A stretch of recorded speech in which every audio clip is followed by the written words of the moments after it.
ఓకేనా? యాకోబు రాసిన పత్రిక 4వ అధ్యాయం. యాకోబు రాసిన పత్రిక 4వ అధ్యాయం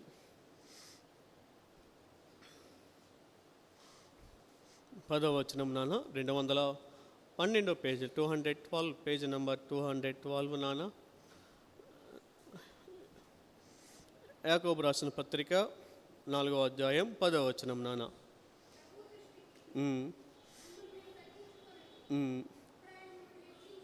చాలా నాన్న. చిన్న ప్రార్థన చేసుకుందాం. ప్రేమ నమ్మకమైన మా తండ్రి, పరిశుద్ధాత్మనే యేసయ్యా, మీకే వందనములు స్తోత్రములు ఆయన. అయా స్తోత్రహుడా, పూజారుడా యేసు, మీకే వందనములు స్తోత్రం తండ్రి. ఈ పరిశుద్ధనమున ప్రభా ఉదయకాలం నుంచి ఇప్పటి వరకు అయా మీరే అధ్యక్షత వహించి చక్కగా అయా మమ్మల్ని బలపరిచి నడిపించిన విధానాన్ని బట్టి వందన స్తోత్రం నాయన. అయా చదివినటువంటి వాక్య లేఖనాలు మీరు జ్ఞాపకం చేసుకుని ప్రభా తండ్రినా. యాకోబు పత్రిక 4:10 నుంచి ప్రభా మీరు మాతో మాట్లాడండి ప్రభా, సహాయం చేయండి అయా తండ్రి. మా అందరినీ మీరు దర్శించిన ప్రభా తండ్రి సహాయం చేయండి అయా. ఆ తగ్గింపులో ఉన్నటువంటి లక్షణాలు మేము తెలుసుకొని మీరు ఏ విధంగా తగ్గించుకున్నారో ప్రభా ఆ విధంగా తగ్గించుకొని ఈ లోకంలో జీవించడానికి సహాయం చేయండి. ఇక నిలబడిన మీ దాసుడు ప్రభా, ఒట్టివాడు బలహీనుడు ప్రభా, అయోగ్యుడు ప్రభా తండ్రి. అయా నన్ను మీ కలువు చాట మరుగుపరచండి అయా. నన్ను మీ నోటిబురుగా వాడుకొని అయా తండ్రి ఈ వాక్య లేఖనాల ద్వారా మీరే మాతో మాట్లాడి మమ్మల్ని బలపరచవలసి ప్రార్థిస్తూ వేడుకుంటూ యేసుక్రీస్తు వారి ఘనమైన నామంలో ప్రార్థించి వేడుకుంటున్నాం తండ్రి, ఆమేన్.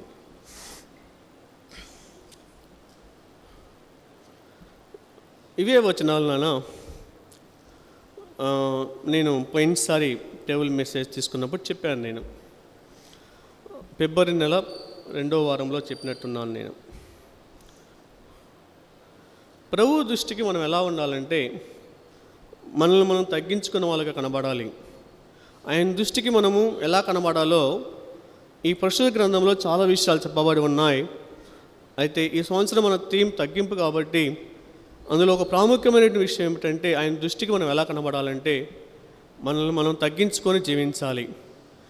మనము ఆయన దృష్టికి మనం తగ్గించుకొని జీవించినప్పుడు ఆయన 2 రకాలైనటువంటి ఆశీర్వచనాలని మనకి ఇస్తాడు. ఒకటి ఇక్కడ ఏమని చెప్పాడంటే ఆయన మనల్ని హెచ్చిస్తాడు, అప్పుడు హెచ్చిస్తాడని చెప్పబడి ఉంది. అదే మత్తయి సువార్త 18వ అధ్యాయం చూసినట్లయితే మత్తయి సువార్త 18వ అధ్యాయం నాన్న 4వ వచనం చూడండి ఒకసారి.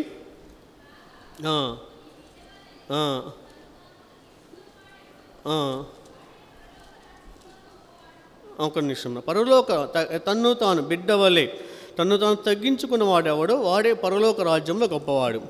కాబట్టి ఈ లోకంలో మనం హెచ్చింపబడాలంటే, పరలోక రాజ్యంలో నీవు నేను గొప్పవారుగా ఉండాలంటే, గొప్పవారి యొక్క జాబితాలో నీ పేరు నా పేరు ఉండాలంటే మనల్ని ఆయన దృష్టికి మనం ఎలా కనపరచుకోవాలంటే తను తగ్గించుకున్న వారుగా కనబడాలి. అలా కనబడాలంటే పోయినసారి ఏ విషయాలు మనం తగ్గించుకోవాలంటే 3 ప్రాముఖ్యమైన విషయాలు మీ ముందుకు నేను తీసుకొచ్చాను. ఒకటి హ్యూమిలిటీ ఇన్ పర్సనల్ లైఫ్, వ్యక్తిగత జీవితంలో తగ్గించుకోవాలని ఒక విషయం చెప్పాను నేను. ఇట్లానే హ్యూమిలిటీ ఇన్ ప్రేయర్ లైఫ్, మన యొక్క ప్రార్థనా జీవితంలో మనం తగ్గించుకోవాలని చెప్పాను. మూడోది హ్యూమిలిటీ ఇన్ ప్రీచింగ్ గాస్పెల్, సువార్తీకరణలో మనం తగ్గించుకోవాలి. ఈ 3 ఆస్పెక్ట్స్లో మనము తగ్గింపు అనేది మన యొక్క ఆత్మీయ జీవితంలో కలిగి ఉండాలని పోయినసారి మనం తెలుసుకొని ఉన్నాము. అయితే ఈసారి కొన్ని వచనాలు, కొన్ని ప్రాముఖ్యమైన విషయాలు దేవుడు నాకు నేర్పించినటువంటి విషయాల్ని మీ ముందుకు నేను తీసుకొస్తాను. ఇందులో మనకు కావాల్సినటువంటి విషయం ఏమిటంటే క్యారెక్టరిస్టిక్స్ ఆఫ్ ద హ్యూమానిటీ, అది హ్యూమిలిటీ. క్యారెక్టరిస్టిక్స్ ఆఫ్ హ్యూమిలిటీ అంటే వినయంలో, ఆ తగ్గింపులో ఎటువంటి లక్షణాలు ఉంటాయి, ఎటువంటి క్యారెక్టరిస్టిక్స్ ఉంటాయి మనకి అంటే దాని యొక్క స్వభావం ఎలా ఉంటుంది, తగ్గింపు యొక్క స్వభావం ఉంటుంది. అంటే తగ్గింపు ఏమేమి ఉంటే దానిని తగ్గింపు అంటాము. తగ్గింపులో, ఆ దీనత్వంలో, ఆ వినయములో ఏమేమి ఉండాలి, ఏమేమి ఉంటే దానిని తగ్గింపు అనవచ్చు అనే దానిని ఈ ఉదయకాలమున మనం కొన్ని విషయాలు మనం ధ్యానం చేద్దాం. కాబట్టి తగ్గింపు అనే దాని యొక్క లక్షణాలు ఎలా ఉంటాయి, లేదా దాని స్వభావం ఎలా ఉంటుంది, ఆ తగ్గింపు యొక్క తగ్గింపులో ఉన్న ప్రామాణికములు ఎలా ఉంటాయో ఒక్కసారి మనము జ్ఞాపకం చేసుకుందాం. ఇందులో 4 ప్రాముఖ్యమైన విషయాలు మనకు కనిపిస్తూ ఉంటాయి. అంటే నేను వాక్యం ధ్యానం చేస్తున్నప్పుడు ప్రభువైన యేసుక్రీస్తు వారు నాకు బహుళపరిచినటువంటి విషయాలు 4 ఉన్నాయి. అవి మనం ఒకసారి జ్ఞానం చేద్దాం. ఒకటేమిటంటే తగ్గింపు ఉందా లేదా అనే దానికి, సపోజ్ ఫర్ ఎగ్జాంపుల్ ఓ పిల్లవానికి జ్వరం వచ్చింది అనుకుందాం. పాప ఏదో పాప తను ఏదో జ్వరం వచ్చింది అనుకుందాం. జ్వరం వస్తే ఎలా ఉంటుంది? ఎలా ఉంటుందన్నా? దాని సిమ్టమ్స్ ఎలా ఉంటాయి ఏమ్మా?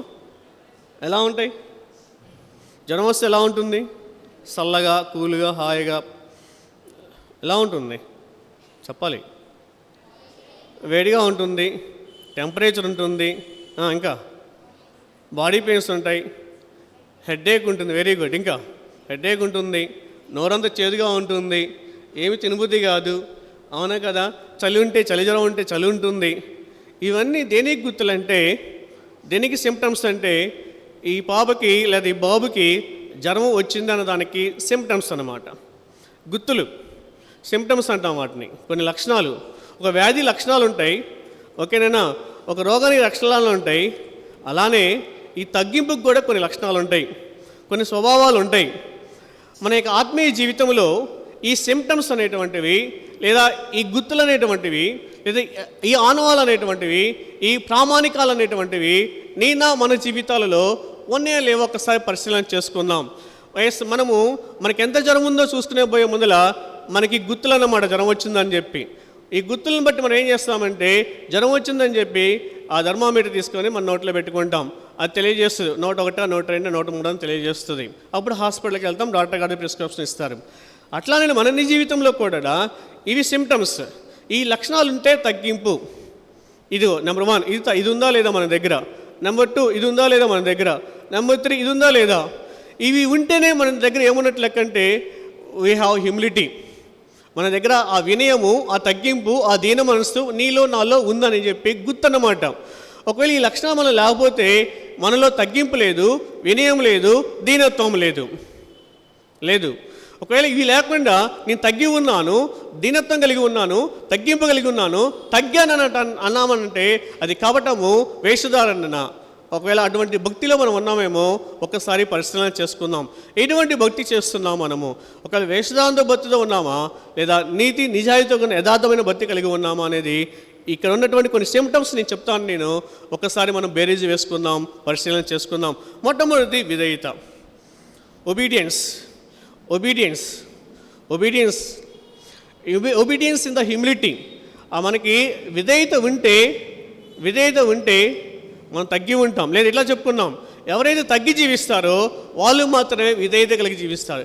తగ్గింపు ఉన్న చోట మాత్రమే విధేయత ఉంటుంది. ఎవరైతే తగ్గించుకొని జీవిస్తారో వాళ్ళే విధేయత కలిగి జీవిస్తారు. వాళ్ళలో ఒబీడియన్స్ ఉంటుంది.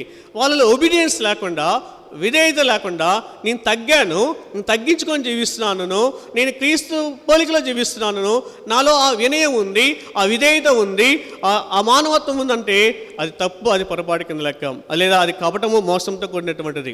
కాబట్టి విధేయత తగ్గించుకున్న వారు ఏం చేస్తారంటే, తను తాను తగ్గించుకున్న వారు ఎలా ఉంటారంటే విధేయత కలిగి జీవిస్తారు.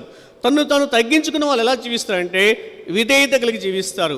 తను తాను తగ్గించుకున్న వాడు ఎలా జీవిస్తారంటే లోబడి జీవిస్తాడు. లోబడేటువంటి తత్వం ఉంటుంది, లోబడేటువంటి స్వభావం ఉంటుంది. Surrender to the word of the God.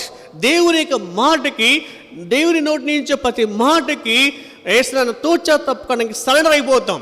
ఒక ఖైదీ పోలీస్కి ఎలాగైనా సరెండర్ అవుతాడో, ఒక బానిస ఒక యజమానుడికి ఎలాగైనా సరెండర్ అయిపోతాడో, మనము దేవుని వాక్యానికి మనము సరెండర్ అయిపోతాం, ఆయన చిత్తానికి లోబడిపోతాం. అలాంటి లోబడేటువంటి విధేయత నీలో నాలో ఉందా లేదా ఒకసారి చూసుకుందాం. ఒకవేళ మన తగ్గింపు ఉంటే మన విధేయత కలిగి జీవిస్తాం. ఒకవేళ దేవుని మాట ప్రకారం జీవిస్తాము, మాట ప్రకారం జీవించేవారము కాకుండానే ఓకేనా ఆయన మాటని ప్రాణంగా తీసుకుంటాం. ప్రాణం పోయినా సరే ఆయన మాటని దాటేవారంగా ఉండం. మనం తగ్గింపు ఉన్న వాళ్ళలో అటువంటి ఆసక్తి ఉంటుంది, అటువంటి జీలు ఉంటుంది. ఉన్నదా లేదా ఒక్కసారి మనం పరిశీలన చేసుకుందాం. ఒకవేళ దేవుని మాటకి మాత్రమే కాదు, కానీ పెద్దల మాటలకి మనం ఏం చేస్తామంటే విలువ ఇస్తాము, గౌరవిస్తాము, మర్యాద ఇచ్చేవారుగా ఉంటాం. ఎవరు ఇస్తారా అంటే పెద్దల మాటలకి. ఒక పెద్దల మాటల దగ్గర దేవుని మాటను పెట్టుకుందాం. దేవుని మాటకి విలువ ఇస్తాము, దేవుని మాటకి గౌరవం ఇస్తాము, దేవుని మాటకి మర్యాద ఇస్తాం. ఇస్తున్నామా మనం ఒకసారి దేవుని మాటకి విలువ ఇస్తున్నామా, దేవుని మాటకి గౌరవిస్తున్నామా, దేవుని మాటకి మర్యాద ఇస్తున్నామా? ఆ మర్యాద ప్రకారం మనం నడుచుకుంటున్నామా లేదా? ఎవరు దేవుని మాటకి విలువిస్తారు, ఎవరు దేవుని మాటని గౌరవిస్తారు, ఎవరు దేవుని మాటనికి మర్యాద ఇస్తారంటే తగ్గింపు వినయం కలిగిన వాళ్ళు మాత్రమే ఇవ్వగలుగుతారు. ఆ తగ్గింపు వినయం లేకుండా, దీనత్వం లేకుండా ఎవరు కూడా అటువంటి లోబడేటువంటి తత్వము, తగ్గి ఉండేటువంటి మనస్తత్వము లేదా విధేయత కలిగి ఉండే మనస్తత్వము అసలు వాళ్ళు ఉండదండి. కాబట్టి నేను తన తగ్గించుకునేవాడు విధేయతే ఊపిరిగాను, విధేయతే ప్రాణంగా జీవిస్తాడు. ప్రశుద్ధ గ్రంథంలో, ఈ జీవ గ్రంథంలో అలా బతికిన వాళ్ళు, అలా జీవించిన వాళ్ళు, అలా తగ్గి ఉన్నటువంటి వాళ్ళు పరిశుద్ధ గ్రంథంలో చాలామంది ఉన్నారు. ఓకేనా? కాబట్టి విధేయతే వాళ్ళకి ఊపిరి, అదే ప్రాణం అన్నట్టుగా అలా తగ్గి జీవించిన వాళ్ళు, విధేయత కలిగి జీవించిన వాళ్ళు చాలామంది ఉన్నారు. కాబట్టి విధేయత కలిగిన వ్యక్తి ఏం చేస్తారంటే తన యొక్క ఆత్మీయ జీవితాన్ని తగ్గింపుతోనూ, దీనత్వంతోనూ, వినయంతోనూ, విధేయతతో కట్టుకుంటారు తన జీవితాలని. అంతేకాకుండా ఎవరైతే విధేయత కలిగి ఉంటాడో he has a controlling of emotions and feelings. మనకు వచ్చే భావోద్రేకాలన్నిటినీ కూడా ఎటువంటి భావోద్రేకాలైనా కావచ్చు, అది కోపం కావచ్చు, ఈర్ష్య కావచ్చు, ద్వేషం కావచ్చు, కాబట్టి ఏవైనా కావచ్చు, మన శరీరములో, మన హృదయములలో, మన దేహములో ఎటువంటి ఎమోషన్స్ ఉన్నాయో, ఎటువంటి అన్కంట్రోలబుల్ ఎమోషన్స్, ఫీలింగ్స్ ఉన్నాయో వాటన్నిటిని ఎవరు కంట్రోల్ చేసుకోగలుగుతారంటే తగ్గింపు ఉన్నవాడు మాత్రమే, దీనత్వం కలిగిన వాడు మాత్రమే, వినయం కలిగిన వాడు మాత్రమే ఆ ఎమోషన్స్ అన్నిటినీ కూడా బ్యాలెన్స్ చేసుకోగలుగుతాడు. ఎందుకు మనకు ఉన్నటువంటి ఎమోషన్స్ని బ్యాలెన్స్ చేసుకోలేకపోతున్నాం? మనకున్న కోపాన్ని మనం ఎందుకు బ్యాలెన్స్ చేసుకోలేకపోతున్నాం? మనకున్నటువంటి ఆవేశాన్ని మనం ఎందుకు బ్యాలెన్స్ చేసుకోలేకపోతున్నాం? మనకున్న ద్వేషాన్ని, పగని మనం ఎందుకు బ్యాలెన్స్ చేసుకోలేకపోతున్నాం? మనకెందుకున్న ఈర్ష్యని మనం బ్యాలెన్స్ చేసుకోలేకపోతున్నాం? బ్యాలెన్స్ చేసుకోలేకపోవడం కారణం ఏంటంటే, వాటిని తీసేసుకోలేకపోవడం కారణం ఏంటంటే నీలో నాలో తగ్గింపు లేదు, తగ్గి జీవించలేని మనస్తత్వం మనలో లేదు, ఆ వినయం కలిగిన మనసు మనలో ఉండడం లేదు. దానివలన మనం విధేయత కలిగి జీవించలేకపోతున్నాం. అందువలన మనకున్నటువంటి ఎమోషన్స్ అన్నిటినీ కూడా, అది ఎటువంటి ఎమోషన్ అయినా సరే, we should not control them. మనం వాటిని కంట్రోల్ చేసుకోలేకపోతున్నాం, వాటి మీద అదుపు అనేది మనకు ఉండలేకపోతున్నాం. ప్రభువైన యేసుక్రీస్తు వారు తనకున్నటువంటి ఎమోషన్స్ అన్నిటినీ కంట్రోల్ చేసుకొని అతి పరిశుద్ధంగా ఈ లోకంలో జీవించడానికి కారణం ఏమిటంటే ఆయన శిలువ మరణం పొందినంతగా విధేయత కలిగి తగ్గించుకొని జీవించాడు. యేసుక్రీస్తులో ఉన్న అంతటి విధేయత కూడా తగ్గింపు నీలో నాలో మనందరిలో కనుక ఉన్నట్లయితే, యేసుక్రీస్తు వారు ఎలాగైతే తనకున్నటువంటి హావభావాలన్నిటినీ, ఎమోషన్స్ అన్నిటినీ మనిషి రూపంలో ఉన్నటువంటి ప్రభువైన యేసుక్రీస్తు వారు ఎలాగైతే తనకున్న ఎమోషన్స్ అన్నిటిని కంట్రోల్ చేసుకున్నారో, బ్యాలెన్స్ చేసుకున్నారో, మన జీవితాల్లో కూడా మనం బ్యాలెన్స్ చేసుకుంటామండి. చూడండి, కొన్ని విషయాలు నేను ముందుకు తీసుకెళ్తాను. చూడండి నన్ను ఒకసారి. కాబట్టి ఎవరైతే తగ్గించుకొని విధేయత కలిగి జీవిస్తారో వాళ్ళలో ఈ లక్షణాలు ఉండవండి. ఈ లక్షణాలు ఉండవు. ఏమి ఉండవంటే వాళ్ళు హెచ్చించుకోరు. వాళ్ళు హెచ్చించుకోరు. అసలు కొంతమంది వాళ్ళు హెచ్చించుకుంటారు, వాళ్ళకి గొప్పలు చెప్పుకుంటుంటారు, వాళ్ళకి బడాయిలు చెప్పుకుంటుంటారు. అయితే ఎవరైతే తగ్గించుకొని దీనత్వం కలిగి, వినయం కలిగి, విధేయతతో కూడి జీవిస్తారో వాళ్ళు హెచ్చింపు జీవితం ఉండదండి. వాళ్ళ జీవితాల్లో వాదనలు ఉండవు. ఎందుకు మనం వాదనలాడుకుంటాం? ఎందుకు గొడవలాడుకుంటాం? ఎందుకు పోట్లాడుకుంటాం? ఒకసారి ఆలోచన చేయండి. ఎన్ని రకాల వాదనలు మన ఇంట్లో ఉంటాయో, ఇన్ని రకాల వాదనలు ఆడుకుంటాము. పిల్లలు, వైఫ్ అండ్ హస్బెండ్స్, అది సంఘంలో కానివ్వండి. ఎందుకు వాదనలు జరుగుతూ ఉన్నాయంటే తగ్గాలనేటువంటి మనసు, విధేయత గుండె మనసు మనకు ఉండడం లేదు. అల్లరి ఉండదు, వాదనలు ఉండవు, అల్లరి ఉండదు, గొడవలు ఉండవు, అతిశయం ఉండదు, డాంబికాలు ఉండవు, గొప్పల పోవడాలు ఉండవు, అమర్యాదగా ప్రవర్తించడం కూడా ఉండదు, కక్షలు, పగలు, ప్రతీకారాలు ఉండవు మన జీవితాలలో. ఎప్పుడంటే నువ్వు విధేయత కలిగి తనకు తగ్గించుకున్నప్పుడు ఇవేవి ఉండవు. అయితే మనకి తగ్గించుకోకుండా విధేయత కలిగి జీవించకపోయినట్లయితే ఇవన్నీ, ఈ పాపపు లక్షణాలన్నీ కూడా నీలో నాలో ఏలుబడి చేస్తూ ఉంటాయి. మనలో అల్లరి ఉంటుంది, మనలో పగలు ఉంటాయి, మనలో ప్రతీకారాలు ఉంటాయి, మనలో డాంబికాలు ఉంటాయి, మనలో గొడవలు ఉంటాయి.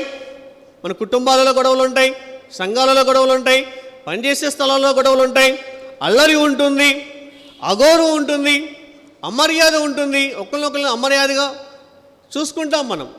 ఇవ్వాల్సినంత గౌరవ మర్యాద ఇవ్వం మనం, హీనపరుస్తూ ఇవన్నీ ఉంటాయి. ఎందుకు మన జీవితాలలో ఇవన్నీ ఎందుకు ఉంటున్నాయి అంటే, నీవు నేను మనందరం కూడా తగ్గించుకొని విధేయత కలిగి లోబడి జీవించడం లేదు. ఎక్కడైతే మనం విధేయత కలిగి లోబడి జీవిస్తామో వాళ్ళ దగ్గర ఇవన్నీ పాపపు లక్షణాలన్నీ కూడా మనలో ఏలుబడి చేయవు. వీటన్నిటి మీద మన కంట్రోలింగ్ ఉంటుంది. ఉంటాయి దేవునికి విరోధమైనటువంటి ప్రతి ఉంటాయండి. కొన్ని 1-2 ఉదాహరణలు చూపించి నేను ముందుకు వెళ్తాను. చూడండి ఒకసారి ఆదికాండం 12వ అధ్యాయం. నేను కొన్ని ఉదాహరణలు మీకు చూపిస్తాను. నేను చూడండి ఒకసారి ఆదికాండం 19వ అధ్యాయం. ఆదికాండం 12వ అధ్యాయం 19వ అధ్యాయం 19 ఆదికాండం 19వ అధ్యాయం 26వ వచనం నాన్న.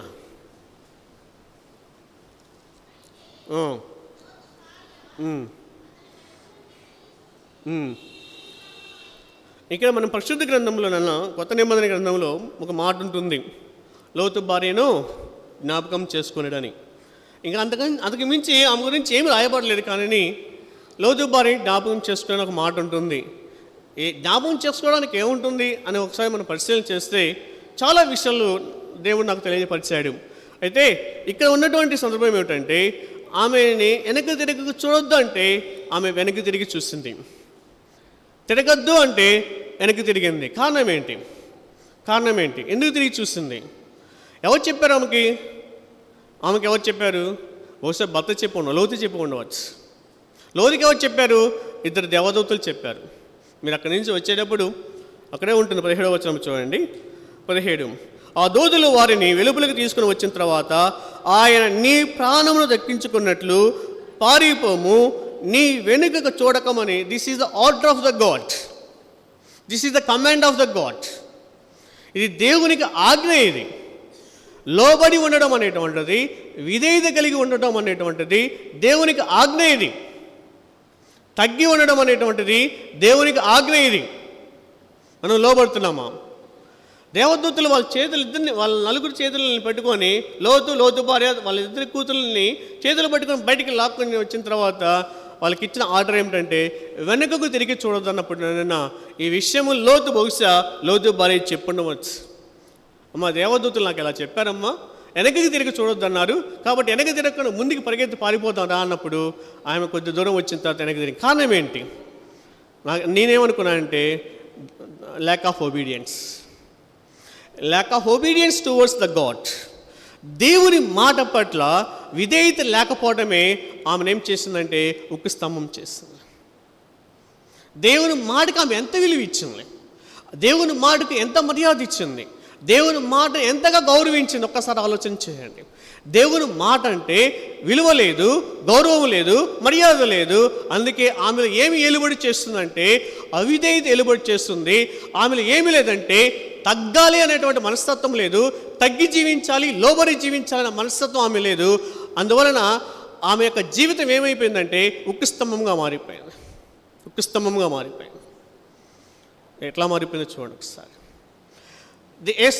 భర్త మాట చెప్పాడు. ఏమని చెప్పాడంటే, లోతు చెప్పుంటాడు, అమ్మ నువ్వు వెనక తిరిగి చూడవాక, ఇదిగో నా దేవదూతలు చెప్పారు, ఈ దేవుని ఆజ్ఞన పారిపోదాంరా. భర్త మాటకి విలువలేదు, గౌరవం లేదు, మర్యాద లేదు. చెప్పాడు కదా ఆయన చెప్పాడు కదా, ఆయన మాట విందాం. ఎందుకు వద్దన్నాడు నోరు పోసుకుని విందాం. చాలా కుటుంబాలలో, చాలా విశ్వాసుల జీవితాలలో లోబడేటువంటి మనస్తత్వం ఉండటం లేదు. ఎస్ అంటే నో అంటే ఎస్ అనేటువంటి మనస్తత్వాలు, తగ్గించి జీవితాలు లోవస్లకి. అందుకు మంచి ఉదాహరణ ఎవరంటే ఇక్కడ లోతు భార్య. ఇక్కడ లోతు నీతిమంతుడని రాయబడింది. మరి లోతు భార్య, మరి ఆమెలో ఆ నీతి లేదు. ఏ నీతి లేదంటే తగ్గి జీవిద్దామనేటువంటి నీతి లేదు. దేవుని మాటకి లోబడదాము, విధేయత జీవిద్దాము, భర్త మాటకి లోబడి జీవిద్దాము. మన జీవితాలని తగ్గించుకొని వినయంతో కట్టుకుందాము అనేటువంటి ఆ స్పృహ, ఆ జ్ఞానం అనేటువంటిది ఆ స్త్రీకి లేదు. చాలామంది పురుషులు స్త్రీలు అలానే ఉన్నారు, సహోదరి సహోదరులు అలానే ఉన్నారు, అలానే జీవిస్తున్నాం మన యొక్క ఆత్మీయ జీవితంలో. అందువల్లనే మనం నష్టపోతున్నాం.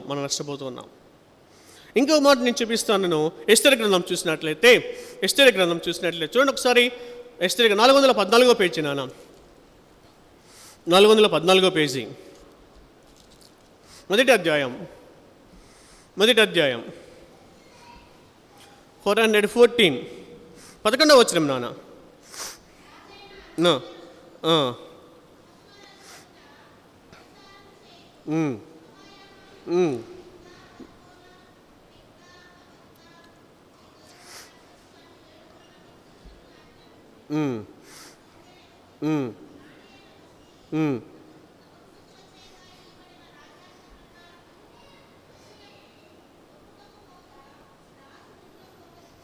చాలనా. కాబట్టి ఇక్కడ రాజు అయిన అహస్వేరోషు తన భార్య అయిన వస్తీకి కబురు పంపిస్తాడు. రాజు ఆస్థానికి రమ్మని చెప్పి కబురు పంపిస్తాడు. కబురు పంపించింది ఎవరితో కబురు పంపిస్తాడంటే 7 నపుంసకులతో కబురు పంపిస్తాడు ఆయన. అక్కడ 7 పేర్లు రాయబడి ఉన్నాయి. అక్కడ చూడండి, మొహుమాను, బిస్తా, హెర్బోనా, బిక్తా, అబక్తా, జేతరు, కర్కస్సు అనేటువంటి 7 నపుంసకులతో కబురు పంపిస్తాడు. ఆమె ఏం చేస్తుందంటే తన భర్త అయినటువంటి లేదా రాజు అయినటువంటి అహర్వేషు యొక్క మాట వినకుండా, ఆయన మాటకు లోబడకుండా, ఆయన మాటను తిరస్కరించి రాజస్థానికి వెళ్ళడానికి నిరాకరించింది ఆమె. కారణం ఏమిటంటే నేను రానిని కదా అనేటువంటి అహంకారం ఆమెకి. లేదా నా భర్త రాజు కదా, ఈ రాజ్యానికి అధికారి కదా, ఆయన కింద ఇంతమంది ప్రజలు నివసిస్తున్నారు కదా, కాబట్టి భారీగా నేను కూడా ఆయనకి లోబడి ఉందాం, తగ్గి ఉందాం, ఆయన మాటకి విలువిద్దాం అనేటువంటి ఆ స్పృహ లేకుండా ఆయన మాటకి విరోధంగా ప్రవర్తించడం జరుగుతుంది. ఆమె యొక్క ఫీలింగ్ ఏమిటంటే, అంటే నేను రాని కదా, ఇంతమంది పనివారు ఉన్నారు, ఇంతమంది చెలిగత్తలు ఉన్నారు, వీళ్ళందరితో ఎవరితో నన్ను పిలవకుండా ఆఫ్టర్ ఆల్ ఒక నపుంసకులతో నాకు కబురు పంపిస్తాడా, నేనేంటి, నా స్థాయి ఏంటి, నా హోదా ఏంటి అని గర్వించి అహంకారంతో ఆమె ఏం చేసిందంటే తగ్గించకుండా, వినయం లేకుండా రాజు యొక్క ఆజ్ఞని తిరస్కరించింది. అందువలన ఆమె యొక్క స్థానం కోల్పోయింది. ఆమె స్థానం ఏంటంటే రాణి అనే స్థానం ఆమెది, భార్య అనేటువంటి స్థానం అది. ఆమెకున్నట్టు భార్య యొక్క స్థానం పోతుంది, ఎక్కడైనా రాణి అనే స్థానం పోతుంది. ఆమె స్థానంలోకి ఎవరు వస్తారంటే ఎస్తేరు వస్తుంది. ఆమె స్థానంలోకి, వస్తీ స్థానంలోకి ఎస్తేరు వస్తుంది. ఎస్తేరు రావడానికి కారణం ఏమిటంటే ఎక్కడో బేదరాలైనటువంటి ఆమె, ఎక్కడో అనాథగా మొద్దుకై చేత పెంచబడుతున్నటువంటి పెరిగినటువంటి ఆ స్త్రీ ఎస్తేరు ఏం చేస్తుందంటే రాజు యొక్క ఆస్థానంలోకి వస్తుంది, ఆ రాజు యొక్క రాణిగా ప్రకటింపబడుతుంది. కారణం ఏమిటంటే ఎస్తేరులో ఉన్నటువంటి వినయము, ఎస్తేరులో ఉన్నటువంటి తగ్గింపు, దీనత్వము, వినయం ఏం చేసిందంటే ఆమెను ఆ స్థానము తీసుకొచ్చింది. నీవు నేను మనమేనంతే. మనం ఏ స్థితిలో ఉన్నా సరే, ఎటువంటి స్థితిలో ఉన్నాం, ఏసైనా పేద స్థితిలో ఉన్నామేమో, దీన స్థితిలో ఉన్నామేమో, విడవబడినట్టు స్థితిలో ఉన్నామేమో, తక్కువ స్థానంలో ఉన్నామేమో, ఎటువంటి గుర్తింపు లేని స్థానంలో ఉన్నామేమో, ఎస్తేరులాగా ఉన్నామేమో. అయితే ఎస్తేరుని ఏ విధంగా దేవుడు హెచ్చించాడో, ఎస్తేరు అక్కడ ఆ స్థానంలో నుంచి సింహాసనం రాజు పక్కకి ఎలాగైతే తీసుకొచ్చి పెట్టాడో, నిన్ను నన్ను ప్రభువైన యేసుక్రీస్తు వారు ఈ లోకంలో బతికినంత కాలం హెచ్చించాలని ఆశపడుతూ ఉన్నాడు. అయితే అలా హెచ్చింపబడాలంటే ఎస్తేరు ఏ విధంగా తగ్గించుకుందో, వినయం కలిగి ఉందో, దీనత్వం కలిగి ఉందో, అందుకే ఒక మాట ఉంటుంది అక్కడ చూడండి. 2వ అధ్యాయంలో నాన్న, 2వ అధ్యాయంలో చూడండి, 9వ వచనం. ఆ చిన్నది అతని దృష్టికి ఎలా ఉంది? ఇంపైనదిగా ఉన్నది. తగ్గింపు అనేటువంటిది, తగ్గుట అనేటువంటిది, తగ్గించుకోవటం అనేటువంటిది, వినయం అనేటువంటిది, దీనత్వం అనేది ఇంపైనటువంటిది.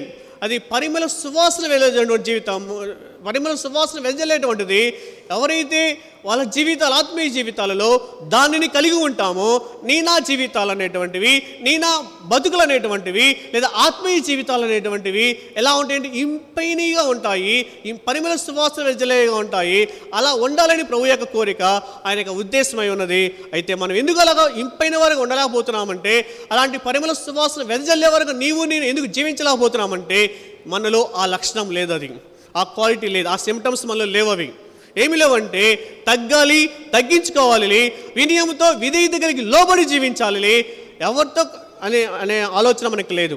సపోజ్ వస్తీని మనం పరిశీలన చేస్తే ఎవరు పిలిచారనేది ప్రాముఖ్యం కాదు, ఎవరు పిలిచారనేది ప్రాముఖ్యం. ఎవరు వచ్చి పిలిచారనేది ప్రాముఖ్యం కాదు, ఎవరు పిలిచారనేది ప్రాముఖ్యం. ఎవరు పిలిచారు?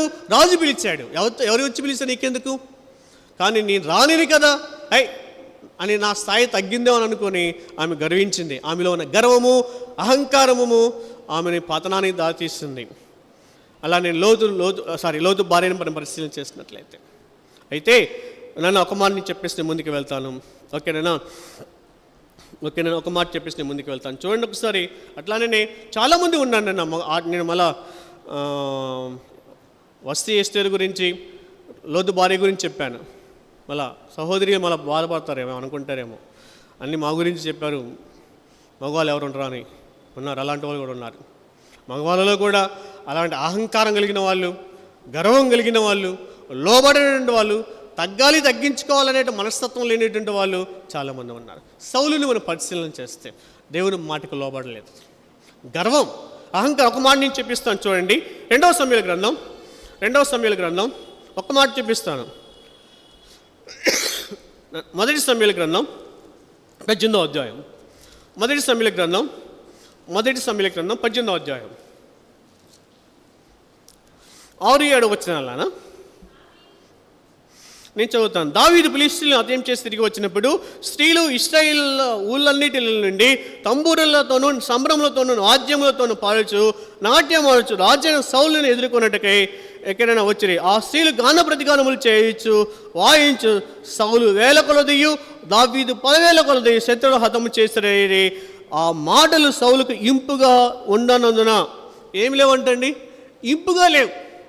ఎందుకు లేవంటే అతను ఇంపైనటువంటి లక్షణం లేదు అతనిలో కొద్దిగా ఇంపైనటువంటి లక్షణం ఉంటే ఎస్సరిలాగా అతనికి ఆ మాట ఎలా ఉన్నాయంటే చాలా మధురంగా, తీయగా, కమ్మగా కనబడే.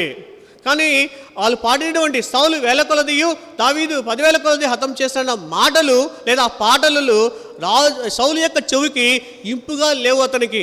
ఎందుకు లేవంటే అతను ఇంపైనటువంటి మధురమైనటువంటి లక్షణము తన హృదయంలో, తన జీవితం లేదది. ఏం లేదంటే తగ్గాలి, తగ్గించుకోవాలి, లోబడాలి. నేను ఈ స్థానంలో, రాజు స్థానంలో ఉన్నానంటే అది ప్రభువైన యేసుక్రీస్తు దయ వల్ల మాత్రమే ఉన్నాననేటువంటి గ్రహింపు అతనికి లేదు. అందువల్ల అతనికి ఇంపైనది లేదు.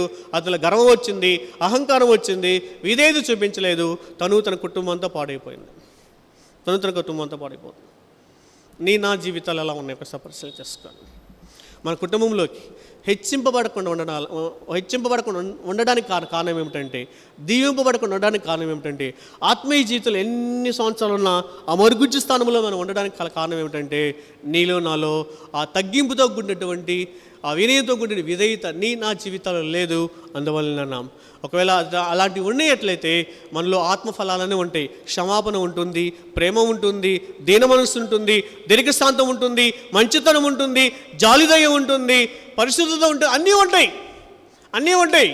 ఎవరి జీవితంలో అయితే తగ్గించుకొని వినయం కలిగి దీనత్వం కలిగి జీవిస్తారో ఈ ఆత్మఫలాలన్నీ కూడా ఏలుబడి చేస్తూ ఉంటాయి. వాళ్ళ జీవితాలన్నీ కూడా పరిమళ సువాసన వెదజల్లేటువంటి ఇంపైనటువంటి సువాసన చెల్లేటువంటి జీవితాలుగా నీ నా జీవితాలలో ఉంటాయి, ఆశీర్వాదకరంగా ఉంటాయి. మొట్టమొదటి నీ నా జీవితాలలో విధేయత కూడిన తగ్గింపు మనకి ఉండాలి. రెండో విషయం నేను చెప్తాను చూడండి. యాకోబు రాసిన పత్రిక 3వ అధ్యాయం. యాకోబు పత్రిక 3వ అధ్యాయం 211 పేజీలో ఉంటుందానా?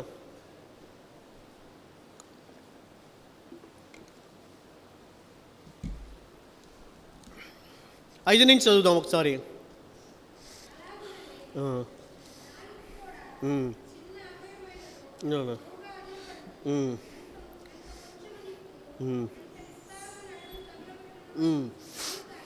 ఉమ్, ఉమ్, ఉమ్, ఆ, ఆ. అది నరకం చేత చిచ్చు పెట్టబడును. మృగపక్ష సర్ప జలచరములలో ప్రతి జాతియు నరజాతి చేత నరజాతి చేత సాధు కాజాలును. సాధు ఆయన గానిని ఏ నరుడు నాలుగును సాధు చేయ నేరడు. అది మరణకరమైన విషయంతో నిన్నది. అది నిరర్గమైన దుష్టత్వమే. చదివిన వాక్య భాగంలో నాన్న ఎవరైతే ఇంకొక మాట ఉంటుంది, ఏమంటుందంటే చూడండి ఒకసారి నాన్న 8వ వచనం, ఏ నగురుడును నాలుకను సాధు చేయ నేరడు. ఆన్లైన్ చేసుకుందాం. 8వ వచనం, ఏ నగురుడును ఏ మానవుడును నాలుకను సాధు చేయ నేరడు. That is statement. ఏ నరుడు, ఏ మనిషి, ఏ మానవుడు నాలుకను సాధు చేయనేరడు. కారణం ఏంటి? ఎందుకు మన నాలుకను మనం సాధు చేయలేకపోతున్నాం? ఏ వ్యక్తి జీవితంలోనైతే, ఎవరి యొక్క ఆత్మీయ జీవితంలో అయితే తగ్గించుకొని వినయం కలిగి జీవిస్తారో వాళ్ళ జీవితంలో మాత్రమే నాలుక సాధు చేయబడుతుంది. నాలుక సాధు చేయబడుతుంది. మన నాలుకకి లంగరు వేసుకోగలుగుతాం. చూడండి, అదే యాకోబు రాసిన పత్రిక 1వ అధ్యాయంలో చూడండి ఒకసారి. 1వ అధ్యాయంలో 26వ వచనం చూడండి, చదువుతాను చూడండి ఒకసారి. ఎవడే నోటి కళ్ళము పెట్టుకొనక తన హృదయమును మోసపరుచుకొనొచ్చు భక్తి కలవాడని అనుకునే ఎడల వాని భక్తి వ్యర్థమే. ఒకవేళ మన జీవితాల్లో నానా ఇంతకాలము మన నాలుకను సాధు చేయకోకుండా, మన నాలుగుకి లంగరు పెట్టుకోకుండా, నేను ఇన్ని సంవత్సరాల నుంచి భక్తి చేస్తూ ఉన్నాను, ఇంత బైబిల్ నాకు తెలుసు, ఇన్నిసార్లు నేను చదివి ఉన్నాను, నేను వాక్యం బాగా బోధిస్తాను, పాటలు బాగా పాడుతాను, నేను ఇలాంటి వాడిని అలాంటి వాడిని, ఇలాంటి హోదా ఉందని చెప్పుకున్నట్లయితే వాళ్ళు చేసే భక్తి వ్యర్థము, జీరో, నిష్ప్రయోజనము. ఆ భక్తి వలన నీకు ఎటువంటి ప్రయోజనం ఉండదు, ఎటువంటి లాభం ఉండదు, ఎటువంటి హెచ్చింపు రాదు. నీకు నాకు మనందరికి ఎటువంటి ఆశీర్వచనం రాదు. అది ఈ దేవునికి ఇంపైనటువంటి భక్తి కాదు, ఆయనకు అనుకూలమైన భక్తి కాదు. అది పరలోకానికి చేర్చేటువంటి భక్తి కాదు అది. అయితే ఎవరి నాలుకైతే సాధు చేయబడుతుందో వాళ్ళు ఎలా ఉంటారంటే హెచ్చింపబడుతూ ఉంటారు. వాళ్ళు సాధు చేయడం చాలా ప్రాముఖ్యమైనటువంటిది. కాబట్టి నేను కొన్ని విషయాలు మేము ముందు చేస్తాం. తగ్గాము అనడానికి రుజువు ఏమిటంటే సాధు అయిన నాలుక. రాసుకుందాం.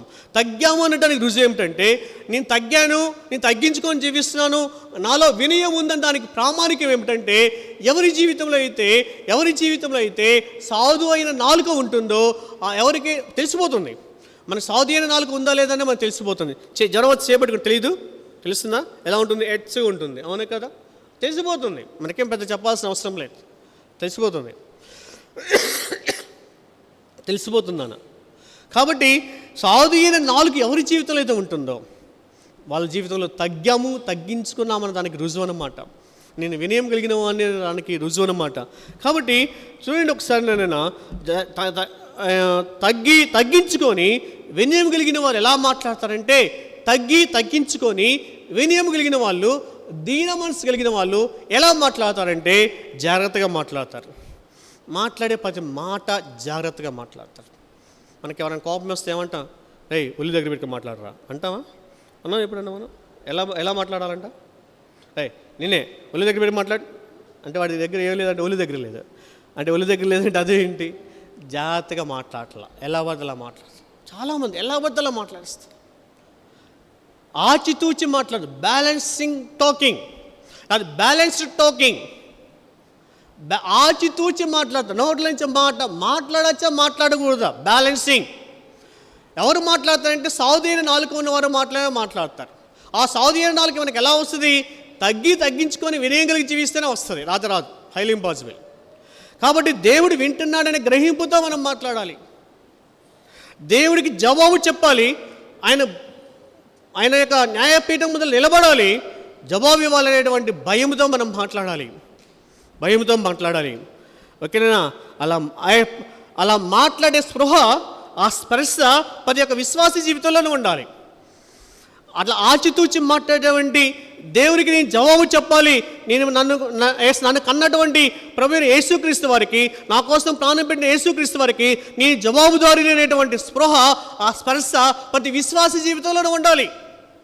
ప్రతి ఒక్క విశ్వాస జీవితంలో ఉండాలి. ఆ స్పృహ లేకపోయినట్లయితే, ఆ స్పర్శ నీకు నాకు లేకపోయినట్లయితే, we are dead in spiritual life. మనకి ఆత్మీయ జీవితంలో చచ్చిన వారితో సమానం. గుర్తుపెట్టుకోండి. ఆ మాత్రం కనీస స్పృహ లేకుండా, స్పర్శ లేకుండా మన జీవితం అంతా, మన ఆత్మీయ జీవితం అంతా మనం కొనసాగిస్తున్నట్లయితే we are not alive, you are dead in spiritual life. మనకి ఆత్మీయ జీవితంలో చచ్చిన వారితో సమానం, మృతుతుల్యమైన వారితో సమానం. అందువల్ల మనం లేదు.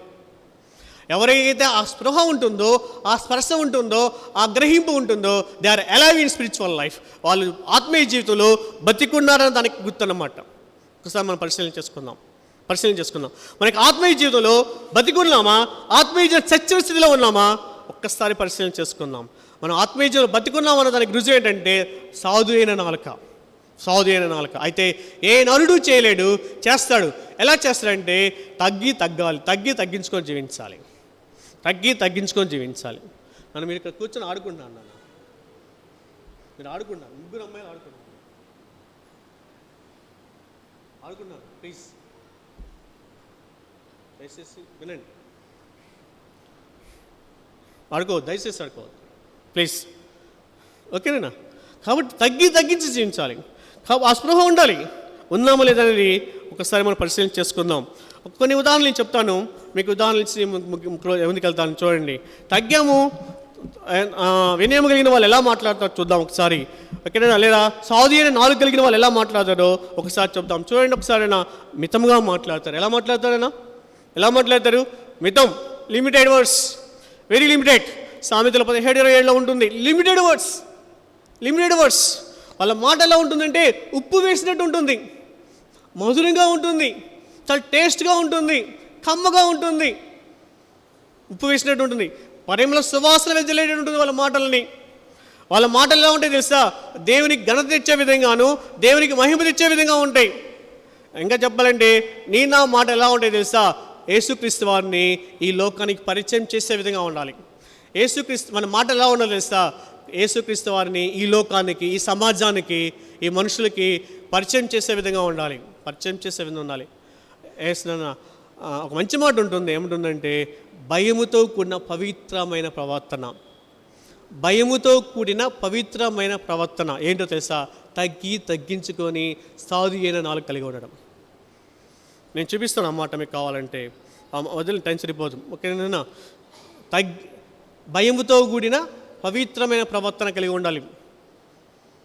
ఎలా ఉంటామంటే తగ్గి ఉండాలి. మన నోటి నుంచి ఆశీర్వచనాలు రావాలి, కృతజ్ఞతావచనం రావాలి, పవిత్రమైన మాటలు రావాలి. వస్తున్నాయి మన నోట్లో నుంచి. ఎందుకు రావడం లేదంటే మన నాలుగురు మనం సాధు చేసుకోలేకపోతున్నాం. సమాధానం కలిగిన మాటలు ఉండాలి, యథార్థమైన మాటలు ఉండాలి, నీతి కలిగిన మాటలు ఉండాలి. నేను కొన్ని మాటలు చెప్తాను. చూడండి, యోబు రాసిన పత్రిక, యోబు గ్రంథం చూడండి ఒకసారి. 16వ అధ్యాయం. నేను 1-2 ఉదాహరణలు చెప్పేసి నేను ముందుకెళ్తాను. నేను సమయానికి క్లోజ్ చేస్తానన్నా. 432 పేజీ, 432. 1వ వచనం చదవండి.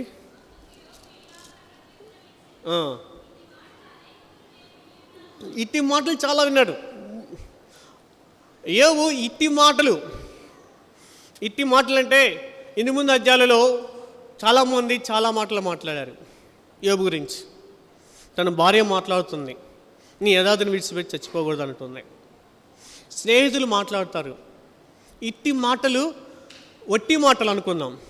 ఒట్టి మాటలు, వ్యర్థమైన మాటలు, హానికరమైన మాటలు, కీడు కలిగించే మాటలు, గాయపరిచే మాటలు, ఇట్టి మాటల దగ్గర అన్నీ పెట్టుకుందాం. ఇట్టి మాటలు చాలా విన్నాడు యోబు. విని ఏమన్నాడంటే, విన్నాను, మీరందరూ బాధకే కత్తలు కానీ ఆదరణకు, మీరందరూ ఎవరు తెలుసా? బాధకు కత్తలు. మీ మాటలు ఎలా ఉంటే తెలుసా? నన్ను బాధపరుస్తున్నాయి, నన్ను చంపేస్తున్నాయి, గాయపరుస్తున్నాయి, సచ్చిన వాడిని ఇంకొంచెం చంపేస్తున్నాయి నన్ను. మీరు ఎవరంటే బాధకు కత్తలు మీరు. ఎందుకంటే మీ నాలుక సాగు చేయబడలేదు. మీ నాలుక మీ ఇష్టానుసారంగా ఎలా పడితే అలా మాట్లాడుతున్నారు. మీరు ఎలా అబద్ధాలు ఏమి మాట్లాడుతున్నామనే స్పృహ లేకుండా, ఆ జ్ఞానం లేకుండా, ఆ స్పర్శ లేకుండా నోటికి ఏమి వస్తే, ఎంత పెద్ద మాటలు వస్తే అంత పెద్ద మాటలు మీరు మాట్లాడేస్తున్నారు. మీరు బాధకు కత్తులే కానీ ఆదరణకు కత్తులు కాదు, సమాధానానికి కత్తులు కాదు, నెమ్మదికి కత్తులు కాదు. ఎవరంటే వాళ్ళు ఎవరైతే నాలుగును సాధు చేసుకుంటారో వాళ్ళు ఎవరో తెలుసా? ఆదరణకి కత్తుల వాళ్ళు, సమాధానానికి కత్తుల వాళ్ళు, ఎక్స్ట్రా మంచికి కత్తులై ఉన్నారు వాళ్ళు. అందుకని ఇక్కడ ఏమంటారంటే ఈ గాలి మాటలు ముగిసిపోయినా ఏ మాటలవి? గాలి మాటలు మాట్లాడారు వాళ్ళందరికీ. పెద్దమైన మాటలు, పొట్టు వంటి మాటలు, గాలికి ఎగిరిగిపోయేటువంటి మాటలు. ఇంకా చూద్దాం నాన్న, నీకేమి బాధ కలుగుచేట నాకు ఉత్తరం ఇచ్చున్నావు, నా స్థితిలో మీరుండిన ఎడల నేను మీ వలె మాట్లాడవచ్చును, నేనును మీ మీద మాటలు కల్పించవచ్చు. ఏ మాటలు అంటవి? కల్పితమైన మాటలు. వాళ్ళందరూ మాట్లాడిన మాటలు కల్పితమైన మాటలు అవి. There is no reality in their words, there is no God's strength in their words. దేవుని శక్తి, దేవుని మహిమ వాళ్ళ మాటలు లేవవి. మనం మాట్లాడే ప్రతి మాటల్లో దేవుని మహిమ కనబడాలి, దేవుని శక్తి కనబడాలి, దేవుని ప్రేమ కనబడాలి. మనం మాట్లాడే ప్రతి మాటల్లో, మనం మాట్లాడే ప్రతి మాటలలో దయా, జాలి, కనికరం కనబడాలి. ఆ క్రీస్తు సారూప్యం నీ నా మాటలో కనబడాలి. అయితే ఇక్కడ యోబుకి ఎదురైనటువంటి మనుషులు ఎవరైతే ఉన్నారో ఆ వ్యక్తులు ఎవరిలో కూడా అటువంటి మాటలు లేవు. నేను చేయగలను, కానీ నేను కూడా నీలా మాట్లాడగలను, నేను కూడా మాట్లాడగలను. అయితే నేను మాట్లాడను, నేను కూడా మాట్లాడగలను. నువ్వు అబద్ధాలు ఆడితే నేను అబద్ధాలు, నువ్వు 4 అంటే నేను 10 అంటాను. అయితే ఏమన్నాడు చూడండి ఒకసారి. మీ వైపు చూచి నా తలాడించాను, అయినను, అండర్లైన్, అయినను, కాంటెస్ట్ 1 minute కాంటెస్ట్, అయినను, ఏమైనను మీరు అలా మాట్లాడినను, అయినను ఏమైనను మీరు అలా మాట్లాడిన. ఎట్లా మాట్లాడారు? మీరు కల్పితమైన మాటలు మాట్లాడచ్చు, బాధాకరమైన మాటలు మాట్లాడచ్చు, హానికరమైన మాటలు మాట్లాడచ్చు, కీడు చేసే మాటలు మీరు ఎటువంటి మాటలు మాట్లాడినా అయినను నేను ఎలా మాట్లాడుతాను తెలుసా? ఇదిగోండి, నేను నా నోటి మాటలతో మిమ్మల్ని నెంబర్ వన్ ఏం చేస్తాడంట? బలపరుస్తాను. మీరు నా మీద అన్ని కల్పించుకొని చెప్పారు, వాళ్ళకి వీళ్ళు సాడీలు చెప్పారు. ఇదిగో రాజగోపాల్ రెడ్డి ఇలా అంట, ఈయన ఇలాంటి వాడంట, ఈయన ఏదో కల్పించుకొని XYZ చెప్పేస్తారు. అయినను మీరు నా మీద ఎటువంటి కలిపినా కథలు చెప్పినా సరే, నా మీద ఎన్ని అబద్ధాలు చెప్పినా సరే, నా మీద ఎన్ని సాడీలు చెప్పినా సరే, మీ మాటలతో నా హృదయాన్ని కోసినా సరే, నేను మాత్రం నా మాటలతో మిమ్మల్ని ఏం చేస్తాను? బలపరుస్తాను. మీరేమైనా మాట్లాడండి, నన్ను ఏమైనా అనండి, నేను మాత్రం నా మాటలతో మిమ్మల్ని ఏం చేస్తా? బలపరుస్తా. నెంబర్ 1 నేను ఎటువంటి మాటలు మాట్లాడాలి? బలపరిచే మాటలు. నెంబర్ 2 ఏమంటాను? నా పెదవులు మిమ్మల్ని ఓదార్స్తాయి. ఏమొస్తాయి? ఓదార్చి. మీరు నన్ను ఓదార్చలేదు, నన్ను ఓదార్చకపోగా నా గాయములకు మరింత రేపారు, నాకు ఉన్నటువంటి కురుపుల మీద ఇంకొంచెం కారం చెల్లారు, ఇంకొంచెం నొప్పిగా చేస్తారు. అయినా సరే నేను మిమ్మల్ని ఏం చేస్తానంటే ఓదార్స్తాను. నన్ను ఏమేం చేయండి, ఎంత హింసించినా సరే మిమ్మల్ని ఓదార్స్తాను. 3వది ఆదరిస్తాను. ఏమంటున్నాడండి? ఆదరిస్తాను. అక్కడే ఉంటుంది, ఏమంటుంది? ఆదరించుచును. యోబు చూడండి, యోబు యొక్క జీవితం చూడండి. సాధు అయిన నాలుక కలిగి ఉన్నాడు అనడానికి యోబు మంచి ఉదాహరణ. తన నాలుకను సాధు చేసుకున్నాడు, తన నాలుక ఒక నిబంధన పెట్టుకొని తగ్గించుకొని వినయం కలిగి జీవించిన వ్యక్తి ఎవరంటే యోబు. మనం చూస్తాం, మనం యోబుని చెప్పుకోవచ్చు, బాగా చెప్పుకోవచ్చు. ఎంతమంది ఎన్ని మాటలు అన్నా సరే నోట్లో నుంచి ఎక్కడ కూడా శాపవచనాలు రాలేదు, అపవిత్రమైన మాటలు లేదు, బలపరిచే మాటలే మాట్లాడాడు, ఓదార్చే మాటలు మాట్లాడాడు, ఆదరించే మాటలే మాట్లాడాడు. మనం మాట్లాడుతున్నామా? ఒకసారి ఆలోచన చేయండి. ఎంతమంది మనల్ని ఎన్ని రకాల మాటలు అంటే వాళ్ళని మనం ఆదరిస్తున్నామా? వాళ్ళు బలపరుస్తున్నామా? వాళ్ళు ఓదార్చామా ఎప్పుడన్నా? మనం కుటుంబంలోనే కావచ్చు, మన సంఘంలోనే కావచ్చు, ఎంతమంది ఎన్ని కల్పనా కథలు మాటలు నా మీద ఎన్ని మాటలు మాట్లాడారో, ఎంతమంది మనల్ని అసహించుకున్నారు, హేయమైన మాటలు మాట్లాడారో.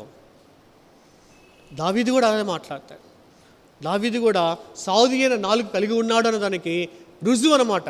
ఎందుకంటే దావీదు తన జీవితకాలం అంతా తగ్గించుకొని వినయం కలిగి జీవించాడు. అందుకని అంటే సమయం సరిపోదు, మీరు ఇంటికి వెళ్ళిన తర్వాత చదువుకోండి.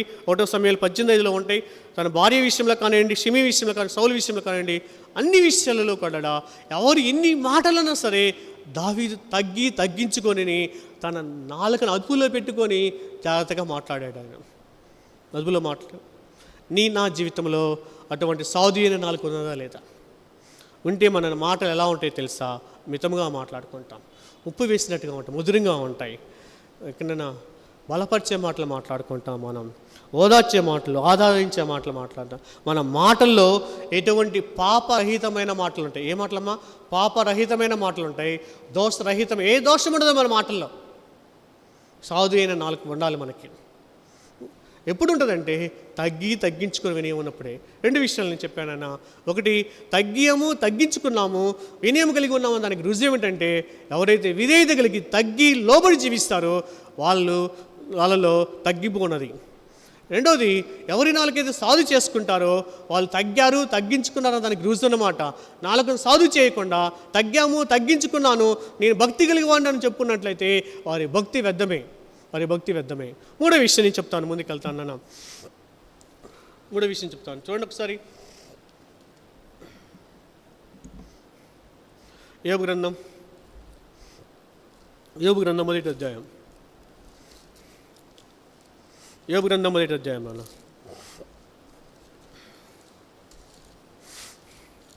యోబు గ్రంథం మొదటి అధ్యాయం. మనం తగ్గించుకున్నామన్న దానికి రుజువు ఏమిటంటేనా, శ్రమలలో దేవుణ్ణి గణపరిచే వరంగా ఉంటాం. మనకి ఎన్ని శ్రమలు వచ్చినా సరే దేవుణ్ణి గణపరిచే వరంగా ఉంటామండి.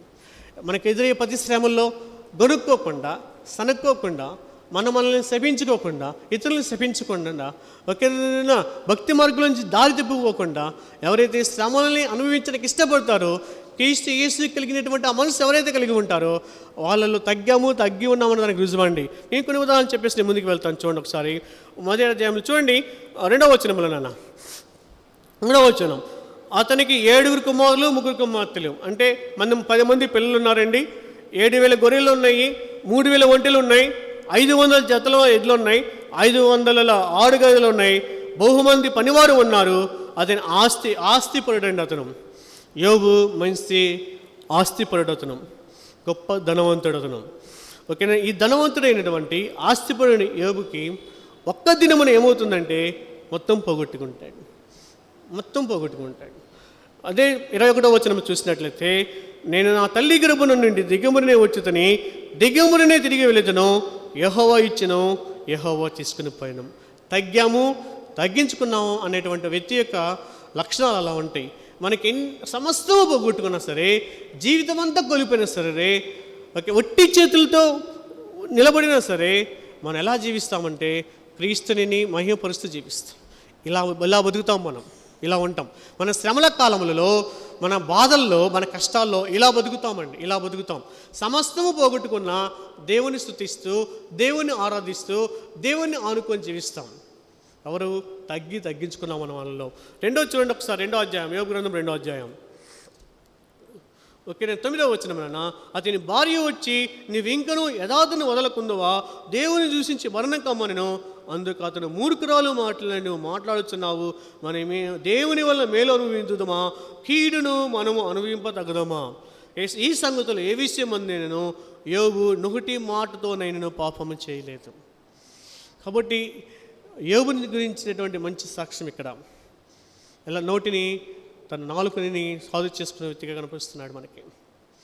ఓకేనా? మన కుటుంబంలో కానివ్వండి, సమాజంలో కానివ్వండి, ఎక్కడైనా సరే ఇటువంటి మాటల్ని ఎదుర్కోవాల్సి వచ్చినప్పుడు, నా శరీరాలని ఇటువంటి శ్రమలు వచ్చినప్పుడు, ఇటువంటి కష్టం వచ్చినప్పుడు, ఇటువంటి బాధ వచ్చినప్పుడు ఈ బాధ మామూలు బాధ కాదు. ఎందుకంటే తన జీవితకాలం అంతా అంటే ఏమంటామనండి, తోడుగా చూస్తున్న భార్య, ఓకేనా, కష్టంలోనూ బాధలోనూ అన్నిట్లోనూ పంచుకోవాల్సిన భార్య, నువ్వు మరణం కమ్మంటే అది ఎంత బాధగా ఉంటుందో ఒకసారి ఆలోచించేయండి. అటువంటి బాధలో కూడా హృదయాన్ని రంపంతో కోసినట్టు ఉంటుంది. అయినా సరే తన బాధని, తన దుఃఖాన్ని, తన వేదనను ఎక్కడ బయటికి వ్యక్తపరచకుండా దేవుని స్తుతించాడు, దేవుని గణపరిచాడు. కారణం ఏంటంటే యోబులో తన భార్య దగ్గర ఏం చేశాడంటే తగ్గించుకున్నాడు, దేవుని మహిమపరిచాడు. ఆయన తన భార్య దగ్గర తగ్గించుకున్నాడు, వినయం కలిగాడు, పరలోకంలో ఉన్న దేవుణ్ణి, క్రీస్తుని గణపరిచాడు. అది మనకు కావాల్సింది. ఇంకా మనం ముందుకెళ్ళినట్లయితే నాన్న యోబు భార్యను చూసాము. తర్వాత 13వ అధ్యాయం చూసినట్లయితే, 13వ అధ్యాయం చూడండి ఒకసారి. యోబు గ్రంథం 13వ అధ్యాయం నాన్న, 13వ అధ్యాయం 6వ వచనం చూడండి ఒకసారి.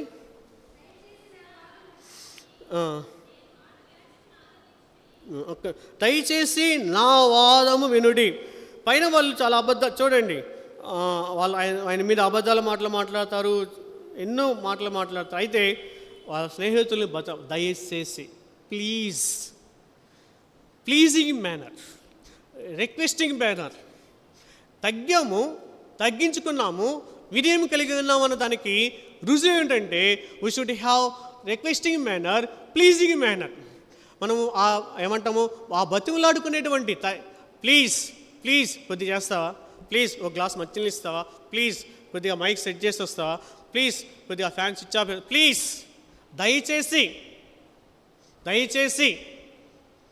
మరి యోబుని అతని స్నేహితులు ఇంత ముందున్న అధ్యాయాలలో విపరీతమైన బాధకు చేసి దేవుని పేరుని అతని అనకూడని మాటలని అన్నా సరే వాళ్ళ స్నేహితులు ఏమంటారు తెలుసా, దయచేసి ప్లీజ్ నా మాట వినా, నేను చెప్పే మాటలేనా, నా వాద్యం ఆలకించవా, నేను చెప్పే కారణాలు వినవా, ప్లీజ్ దయచేసి. We should have that pleasing manner in our life. మన జీవితంలో అటువంటి ప్లీజింగ్ మేనర్ అనేటువంటిది ఉండాలి. ఎప్పుడు ఉంటుందంటే తగ్గితే ఉంటుంది, తగ్గించుకుంటే ఉంటుంది.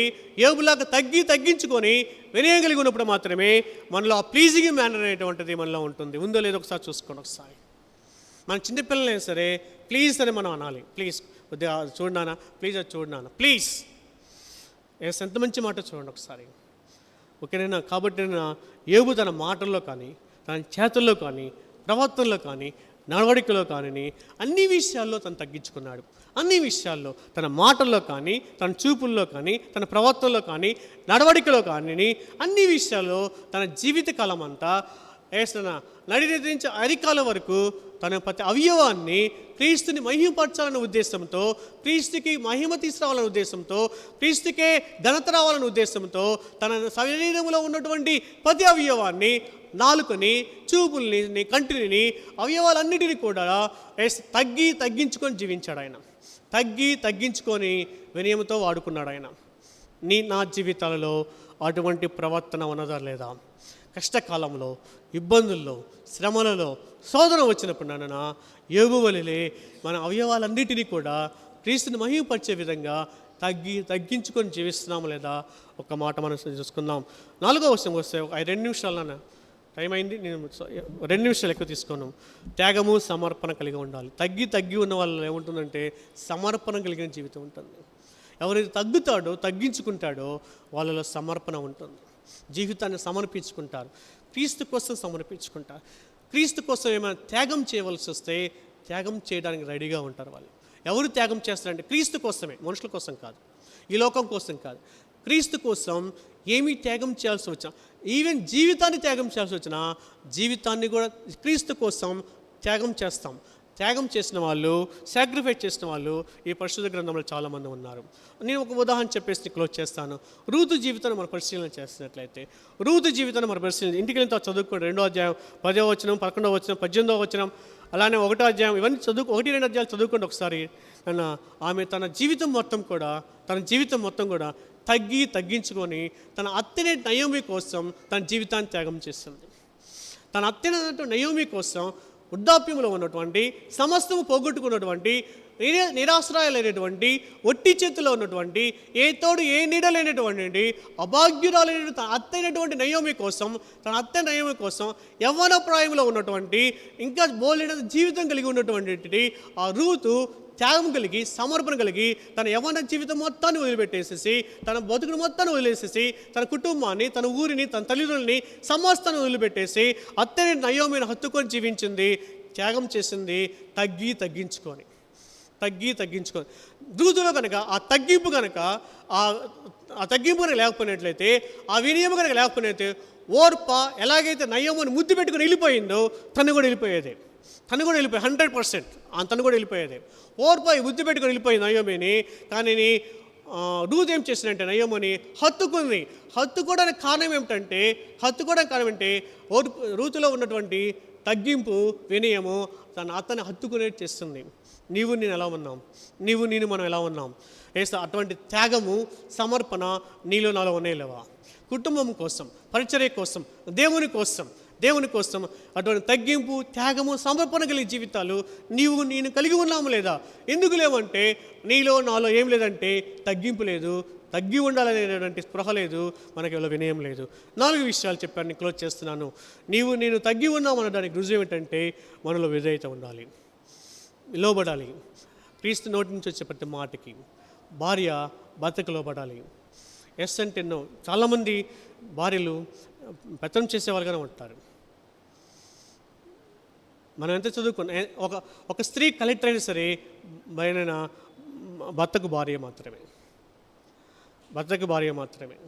ఆమె కలెక్టర్ అయినా సరే, ఆమె ఇంకో మేనేజర్ అయినా సరే, ఎంత స్థాయిలో ఉన్నా సరే, నీకు ఎన్ని డిగ్రీలు ఉన్నా సరే, నీ స్థితి ఏమైనా సరే భర్తకు లోబడాల్సిందే, భర్తకు లోబడి ఉండాల్సిందే. లోబడకపోతే మన జీవితాలు లోతు భార్యలానే ఉంటాయి, వస్తీ జీవితాలానే ఉంటాయి, రాని వస్తీ జీవితాలానే ఉంటాయి. తగ్గాలి, విధేయత చూపించాలి, ఖచ్చితంగా జీవించాలి. వేసిన సారాయి భర్త అబ్రాహాము భార్య అయినటువంటి సారాయి ఓకేనైనా, ఆమె గయ్యాలి, లోబడలేదు, కానీ మార్చుకుంది, తన ప్రవర్తన మార్చుకుంది, సారాగా మార్చబడింది, రాజకుమారిగా మార్చబడింది. ఏసున ఎప్పుడైతే సారాగా మార్చబడిందో ఆమె రాజకుమారిగా మార్చబడింది, ఆశ్రయింపబడింది. కాబట్టి నన్న విధేయత కలిగి ఉండాలి. రెండవది, మన 4 సాధు చేసుకొని జీవించాలి. మూడవది, శ్రమలలో, కష్టంలో, బాధల్లో క్రీస్తుని మహింపరచాలి. మన అవయములన్నింటినీ క్రీస్తుని మహింపరిచే సాధనలు వాడుకోవాలి. మన జీవితంలో త్యాగము, సమర్పణ ఉంటుంది. ఎప్పుడు ఉంటుందంటే తగ్గించుకున్నప్పుడు, వినయం కలిగినప్పుడు మాత్రమే సాధ్యమవుతుంది. ఉన్నామో లేదో ఒకసారి పరిశీలన చేసుకుందాం. మన జీవితం ఒక్కసారి 2 నిమిషాలు మనం ప్రార్థన చేసుకుందాం. 2 నిమిషాలు ప్రార్థన చేసుకుందాం. 2 నిమిషాలు అడుగుదాం దేవుణ్ణి, మనం అలా కలిగి ఉన్నామో లేదా అది ప్రార్థన చేసుకొని యోగ్యమైన రీతిలో మనం